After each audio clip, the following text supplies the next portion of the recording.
প্রচন্ড গরমের দাবদাহ চলছে, তাই না? কাঠফাটা রোদ চলছে। জাহান্নামকে আল্লাহ তাআলা বছরে দুইটা ভাঁপ ছাড়ার সুযোগ দিয়েছেন। জাহান্নামের দুইটা ডিপার্টমেন্ট আছে, দুইটা বিভাগ আছে, একটা জামহারির ঠান্ডা আর একটা নার হলো আগুন। আগুন এবং ঠান্ডা উভয় ডিপার্টমেন্ট থেকে বছরে দুইবার ভাঁপ ছাড়া হয়। এই ভাঁপটাই আল্লাহ পৃথিবীতে এক এক জায়গায় এক এক সময় বন্টন করে দেন। ঠান্ডা এবং গরম আমরা অনুভব করি। গরমের তীব্রতায় মুসলমান হিসেবে আমাদের বিশেষ কোনো করণীয় আছে কিনা? দেখুন, প্রচন্ড গরমের দাবদাহ চলছে, তাই না? কাঠফাটা রোদ চলছে এবং আমরা বিভিন্ন সংবাদ মাধ্যম থেকে জানতে পেরেছি যে এই বছর এত বেশি গরম নাকি পড়ার আশঙ্কা আছে, সম্ভাবনা আছে যে গরমে প্রচুর মানুষের হিট স্ট্রোক হতে পারে, অনেক বেশি আপনার মানুষ অসুস্থ হয়ে যেতে পারে, দুর্ঘটনা ঘটতে পারে। গত বছর হজে রেকর্ড সংখ্যক মানুষ হিট স্ট্রোকে মারা গেছে এবং আমরা হজে ছিলাম, সাইফুল্লাহ ভাই ছিলেন। এত গরম, এত কষ্ট, মনে হয় জান বের হয়ে যাবে।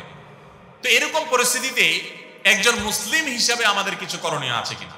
প্রথম হলো যে একজন দায়িত্বশীল এবং সচেতন মানুষ হিসাবে আমাদের যাতে হিট স্ট্রোকে আমরা যেন ক্ষতিগ্রস্ত না হই তার জন্য চিকিৎসকগণ এবং সংশ্লিষ্ট বিষয় বিশেষজ্ঞগণ যে পরামর্শগুলো দিয়ে থাকে সেগুলো আমরা খুব গুরুত্বের সাথে মেনে চলবো।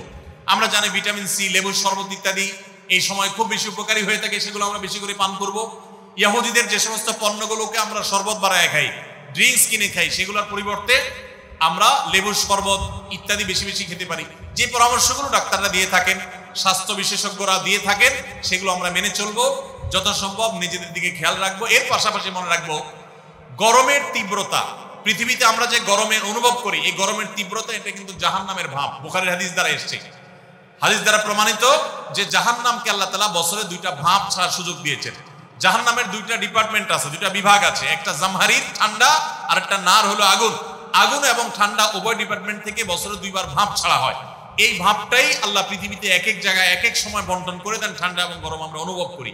এটা জাহান্নামের ভাঁপ হওয়ার কারণে গরমের তীব্রতায় কিংবা শীতের তীব্রতায় একজন মুসলমান জাহান্নামের কথা স্মরণ করবেন এবং আল্লাহর কাছে জাহান্নাম থেকে পানা চাইবেন এবং তিনি চিন্তা করবেন। কোরআনে আল্লাহ উল্লেখ করেছেন, কুল নারু জাহান্নামা আশাদ্দু হাররা, তোমরা যে গরমের তীব্রতা অনুভব করছো, জাহান্নামের আগুনের তীব্রতা, গরম এর চাইতে অনেক বেশি।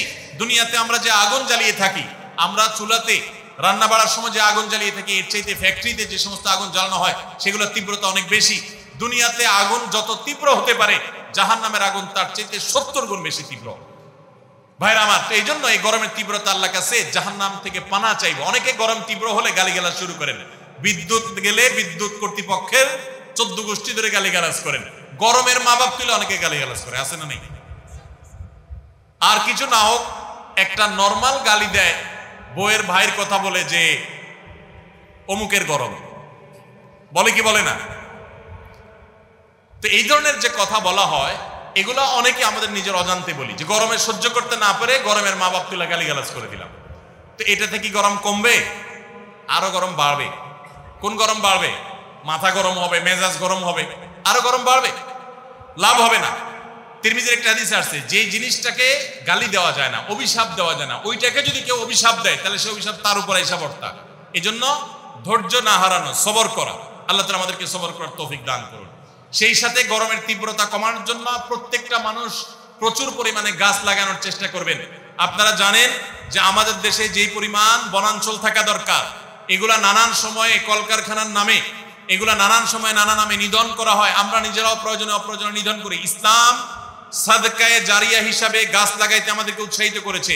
মসজিদ বানানো যেরকম সওয়াবের কাজ, মাদ্রাসা বানানো যেরকম সদকা জারিয়ার কাজ, গাছ লাগানো কিন্তু একটা সদকা জারিয়ার কাজ। আমরা গত বছর আসুন্নাহ ফাউন্ডেশন থেকে 1 লক্ষ গাছ লাগিয়েছি সারা দেশে।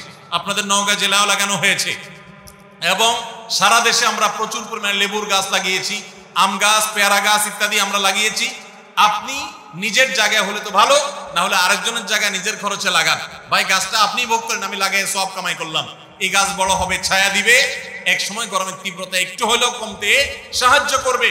এর মাধ্যমে আপনি আল্লাহর কাছে সওয়াব পেয়ে যাবেন। বিধায় গরমের তীব্রতায় ঈমানদার সে আল্লাহ তাআলার কাছে সবর করবে এবং এই ধরনের সওয়াবের কাজ করবে, জাহান্নাম থেকে পানা চাইবে। এবং বিশেষ করে গরমের দিনে রোজা রাখা একটু কষ্টে, ওই কষ্টের সময় রোজা রাখার আবার সওয়াব আছে। সোমবার বৃহস্পতিবার রোজাগুলো একটু কষ্ট করে রাখবেন। এবং সাধারণত গরমের সময় দিন অনেক বড় হয়, রাত অনেক ছোট হয়। তো এই জন্য এসার পর তাড়াতাড়ি শুয়ে গেলে ফজর নামাজ পড়াটা সহজ হবে। আল্লাহ তাআলা আমাদের সকলকে গ্রীষ্মকালীন যে আমলগুলো আছে সেগুলো গুরুত্বের সাথে পালন করার তৌফিক দান।